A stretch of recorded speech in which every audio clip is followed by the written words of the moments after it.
Heard what John Call went through right there, and you're coming off another tough weekend. Swept in Wyoming by Ted Cruz. He also seemed to pick up some delegates in West Virginia, places like Georgia as well. Are you getting beat on the ground right now? Well, in fact, he only picked up delegates yesterday in Wyoming, and we didn't even play there because it was a closed system, and we didn't want to waste our money and deal with party bosses. Actually, the dialogue and the narrative of this campaign isn't focusing on the real issue. The real issue is there's not going to be a second ballot. As your colleague just said, there is many paths to 1237 for Donald Trump between now and middle of June, not July. And we are working all of those paths. But they both include, as he pointed out, wins in Indiana and, of course, big win in California. Well, not necessarily Indiana. It does include California, but it also includes New Jersey, which is also on the 7th of June, and we're probably going to do very well. The states that we've just finished, this was supposed to be the time when Cruz was ahead. We finished with the South. We finished with the rigged systems that have closed caucuses that don't have voters. I mean, the profiles are now starting to show of the appeal of the two candidates. And if you just look at the states that Cruz won, the states that Trump won, what do you see? With Cruz, he wins the reddest of red states where you have voterless primaries, where the rules favor, organization versus appeal to the voters. Trump wins in states that we have to win the presidency, have appeal to independents and Republicans. You and Mr. Trump keep talking about the rigged system, but so far Donald Trump has won about 37% of the vote, and he's gotten 48% of the delegates. You could argue that the system's rigged in his favor. No, when I say rigged system, I'm talking about closed system that keeps the voters from participating. Because what this election has shown is that when voters participate, Donald Trump wins. When the bosses participate, Donald Trump's interests are not there because he's the outsider. He's the one making the case to change the banking system, change the economy, change the political system so that the people's interests are to get represented, not the establishment. You've also said that the Cruz campaign is breaking the rules and said many times that they're doing that you're going to be filing protests. What specific evidence do you have that they're breaking the rules, and when will you be filing these protests? Well, we have to file protests within certain periods of time, and the legal cases are being put together. I mean, but that is the point. The Cruz campaign, even in the closed systems like Colorado, like Missouri, they're not playing by their own rules. They're because they've had to muscle things. And we'll be filing protests. Missouri, we're going to be filing protests. Colorado, we're going to be filing protests.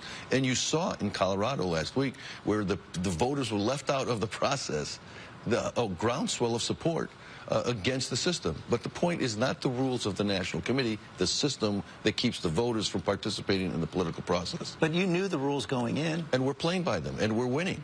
And that's the point. And there's only going to be one ballot. And going forward, if you go to Cleveland, if you do not get the 1,237 before the first ballot, I want to get a sense from you on what you think is fair game and try to win over these delegates. There's actually a law in the books in Ohio, a bribery law, that says no person shall, before, during, or after any primary, convention, or election, give, lend, offer, procure, or promise to give, lend, or offer any money, office, position, place, employment, influence, or any other valuable consideration for a delegate, elector, or other person. In your view, what does that rule in and what does it rule out? Well, I'm not going to get into all the arcane nature of the various laws. We have our lawyers. They've told us what we can do, what we can't do. We understand that. We're not violating any rules. We've played by the rules the whole time. And we've got a delegate program. We understand how to do it. People are coming on board the Trump campaign now who have experience in this process. We're building our networks out.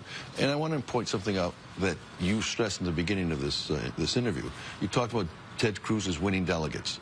And you talked about a couple of places besides Wyoming. Those are not votes he's winning. Those are bodies he's winning. And if there's a second ballot, yes, those bodies vote for him on the second ballot. They may be relevant. But if there's no second ballot, it's much ado about nothing. And the point is, as your colleague again said, there are many paths for Donald Trump to 1237 before Cleveland. But if you're so confident about getting to 1237 before Cleveland, why does Mr. Trump keep complaining about the rules? He's complaining about the system. That's the point that keeps getting lost there. He's saying we're playing to open up the process. We're trying to let voters decide, members of the Republican Party, independents, decide who the nominee should be, not the party bosses. That's the system of the 1920s, not 2016. And yes, there's history and conventions, but that history is ancient now. It's not a modern era presidency. With the world opening up the way it has, with the social media world opening up the way it has, these rules have to change, and that's what he's saying. As president and as leader of the Republican Party, what he's saying is he's going to open up the system. He's going to end the nature that rigs it and keeps the people out. That's his point. He's not blaming the chairman of the Republican Party, or the RNC. He's blaming the process. Paul Manafort, thanks very much for joining us this morning. Now let's talk.